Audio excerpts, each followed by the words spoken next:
২০১৭ সালে নিউজিল্যান্ডে ওয়ানডে ও টেস্ট অভিষেক হয়েছিল নুরুল হাসান সোহানের। অভিষেক টেস্টের প্রথম ইনিংসে দলের বিপর্যয়ে করেছিলেন ৯৮ বলে ৪৭ রান। ব্যাটিং করেছিলেন প্রায় ৯৮ মিনিট। দলের বিপর্যয়ে ৮ নম্বরে ব্যাটিং করতে নেমে মাটি কামড়ে ক্রিজে পড়েছিল এই উইকেট কিপার ব্যাটার।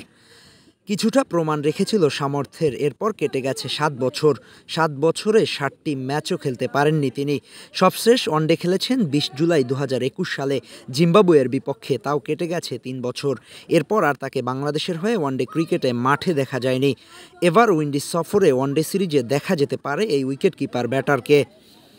বাংলাদেশ দল বর্তমানে রয়েছে উইন্ডিজ সফরে। ২ টেস্টের বিপরীতে খেলবেন ৩ ওয়ানডে ও ৩ টি-20। সামনে অপেক্ষা করছে ওয়ানডে। প্রথম টেস্টে বড় ব্যবধানে পরাজয় বরণ করেছে টিম টাইগার্স। নেপথ্যে ব্যাটিং ব্যর্থতা। দলীয় কাপ্তান নাজমুল শান্ত পেশির চোটে ছিটকে পড়েছেন। সাথে ব্যাটিং অর্ডারের অন্যতম ভরসার প্রতীক মুশফিকুর রহিমকেও মিস করেছে বাংলাদেশ। সদ্য শেষ হওয়া আফগানিস্তান সিরিজে প্রথম ম্যাচে চোটে পড়েন এই ব্যাটার।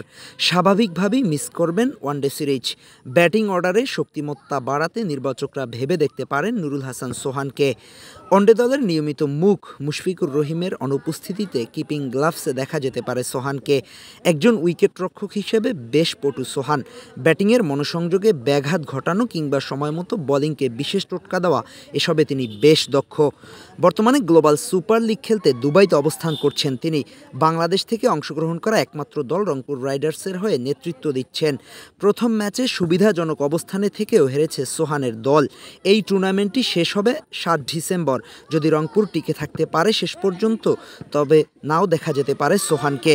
নির্বাচকরা সোহানকে বিবেচনা করলে এটা হবে সোহানের জন্য ভালো অপরচুনিটি। সোহান স্বভাবতই ৭ কিংবা ৮ নম্বরে ব্যাটিং করে থাকেন। ওয়ানডে দলে নিজেকে একজন ভালো ফিনিশার হিসেবে প্রমাণ করতে চাইবেন এই উইকেটরক্ষক ব্যাটার।